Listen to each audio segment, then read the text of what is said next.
सूची पर सवाल उठा रहा है। सर, केंद्र सरकार कैसे देखती है? विपक्ष का बिहार के चुनाव की पूर्व संध्या पर मतदाता सूची, चुनाव आयोग, चुनाव पर्यवेक्षकों, बीएलओज, संवैधानिक संस्था पर शक करना आने वाले चुनाव में हार को कन्फेस करना है। इसको कहते हैं नाचना आया आंगन टेढ़ा। और चुनाव आयोग जो है स्वतंत्र एवं निष्पक्ष संस्था है। लंबा बयान हो जाएगा। इसी चुनाव आयोग और इसी ईवीएम के द्वारा सभी क्षेत्रीय दल और राष्ट्रीय दलों ने अपनी सरकारें बनाई हैं। फॉर एग्जाम्पल, मैंने एक चुनाव जीतने वाला बैलेट से लड़ा है, बाकी सब ईवीएम से लड़े हैं। तो हम ईवीएम से तो आपकी फिरोजाबाद में ही हारे हैं और सत्ता पक्ष में हारे हैं। इससे बड़ा उदाहरण क्या दूं? मैं अपने को, जिन बच्चों को नहीं पता उनको बता रहा हूं कि 2009 में बहन मायावती जी की सरकार थी और मैं सत्ता पक्ष का प्रत्याशी था और ईवीएम थी और मैं उससे चुनाव हारा। अगर ईवीएम को सरकार मैनेज करती और सरकारों से अगर चुनाव आयोग चलाए और ईवीएम बात मान ले तो सरकारें ही ना बदली जाए। तो जब सरकार निवर्तमान होती है तो इसका मतलब वो सत्ता में रहते हुए हटती है। तो अखिलेश मायावती जी ने 7 से 12, चुनाव आयोग का मतलब जो वर्तमान है उससे मतलब नहीं होता। एक आयोग एक संस्था है। तो जो भी चुनाव आयोग रहा होगा, चुनाव आयुक्त रहे होंगे और ईवीएम के द्वारा 7 से 12 बहन जी ने सरकार, 12 से 17 अखिलेश ने सरकार, 14 में हमने सरकार, एमपी ज्यादा बनाए, 17 में सरकार, 19 में एमपी बने जो केंद्र में सरकार बनाई और 22 में बहुमत की सरकार और 24 में। अब आ जाओ जो ऑब्जेक्शन कर रहे हैं, आरजेडी ने भी चुनाव आयोग से और उससे ईवीएम से 4 बार सीएम रहे हैं वो, लालू जी और राबड़ी जी। पश्चिम बंगाल में तृणमूल कांग्रेस ईवीएम और आयोग से सरकार बनाती है। डीएमके तमिलनाडु में बनाती है। आम आदमी पार्टी दिल्ली और पंजाब में बनाती है। नवीन पटनायक साहब की विजय जनता दल जो है उड़ीसा में बनाती है। तो ईवीएम से बनी भी और ईवीएम के द्वारा गई। तो ना ईवीएम किसी को सरकार बनवाती है ना गिराती है, जनता सरकार बनाती है और जनता सरकार गिराती है।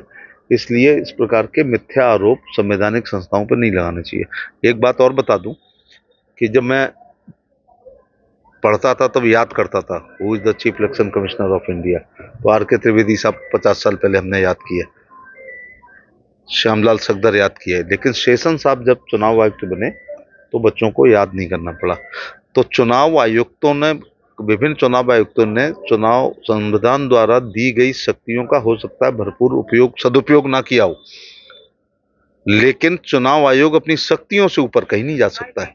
तो बिहार में जो कर रहे हैं संविधान द्वारा प्रदत्त शक्तियों का ही उपयोग कर रहे हैं। और अब तो अखबार में आ गया ना, 5 लाख से ज्यादा विदेशी नागरिक ने सदस्यता मतदाता बनने का प्रयास किया, तो आ गया ना, तो अब क्यों सवाल कर रहे हैं? सर, उत्तर प्रदेश बच्चे कहता है कि बेटी बचाओ बेटी पढ़ाओ का नारा देने वाली भाजपा सरकार, इस निर्णय से गांव की बेटियों की शिक्षा छूट जाएगी। बेटियों की और अच्छी क्वालिटी की शिक्षा हो, बेटी केवल स्कूल में जाके बैठे नहीं और एक अच्छे गुणवत्तापूर्वक शिक्षा ली जाए, इसलिए ये शिक्षा नीति में बदलाव हुआ है। चित्रकूट में नवनिर्मित पुल उद्घाटन से पहले ही गिरने के अखिलेश यादव कहते हैं कि भाजपा का भ्रष्टाचार भरभरा कर गिर पड़ा है, कभी टंकी कभी पुल गिर रहा है।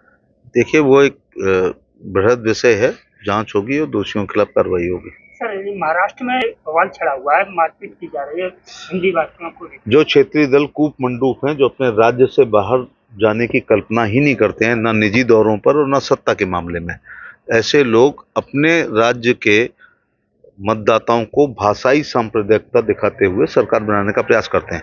जो शिवसेना है, तो मैंने एक बड़ा बोल्ड बयान दिया था कि ऐसे लोग जो हिंदी भाषियों के या दूसरे राज्य के लोगों की भाषाई मामले में पटाई करते हैं, ऐसे लोग निजी यात्रा भी दूसरे राज्य में करने पर अपने साय से डरते हैं।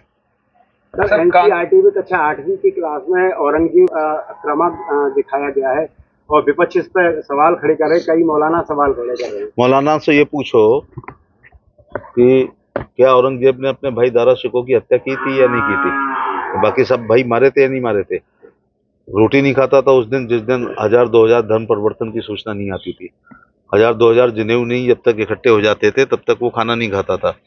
तलवार के दम पर उसने, और संभाजी महाराज की हत्या जिस निर्दयता के साथ की है, इसको कोई भूल सकता है क्या?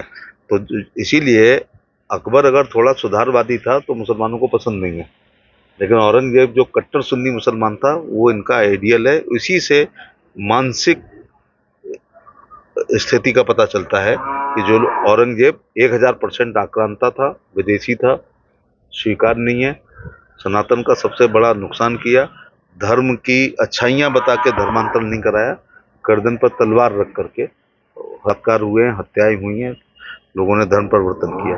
तो औरंगजेब आक्रांता ही था। सर इस समय कांवड़ यात्रा मुरादाबाद में कांवड़ रूट पर हिंदू सावधान के पोस्टर लगाए गए हैं सरकार देखिए, कांवड़ यात्रा एक बहुत ही सतयुग, द्वापर, त्रेता, कलयुग 4 युगों की है। Kashi is the oldest civilization of the world. भगवान शंकर ने बनाई है, ज्योतिर्लिंग है वहाँ पे। कांवड़ यात्रा केवल 12 ज्योतिर्लिंग पर नहीं होती है, जो स्वयंभू हमारे तमाम शंकर भगवान हैं, हर न्याय पंचायत स्तर पर एक प्रसिद्ध मैन मेडेड है या स्वयंभू है, उस पर यह सावन का पवित्र महीना है, जो शंकर जी का महीना, कांवड़ यात्रा। ये भारत की सभ्यता, संस्कृति, धर्म, आध्यात्म है। तो ऐसे पोस्टर ये प्रिकॉशन है, prevention is always better than cure. तो किसी धर्म विशेष के लोग छद्म नाम रख करके और केवल दुकानदारी चलाने के लिए दुकान रखते हैं, तो ये नहीं है। उनको उजग्गर लिखना चाहिए, जिसकी इच्छा वो सौदा खरीदे, नहीं तो नहीं खरीदे। सर कांग्रेस कहा कि अमेरिका राष्ट्रपति ट्रंप बार बार कहते हैं कि भारत पाकिस्तान के बीच शांति बहाली और ऑपरेशन सिंदूर को रोकने का श्रेय उन्हें जाता है। विपक्ष प्रधानमंत्री से मांग करते हैं कि वे ट्रंप के साथ हुई बातचीत का स्पष्ट बयान दें। कितने बार प्रधानमंत्री जी कह चुके हैं, बस याद, और क्या कितने बार स्पष्टीकरण दिया सकता है। विदेश मंत्री कह चुके हैं, भारत अपनी अंदरूनी विदेश नीति में दखलंदाजी पसंद नहीं करता है, राष्ट्र हित हमारे लिए सर्वोपरि है। सर मेरा एक आखिरी सवाल है।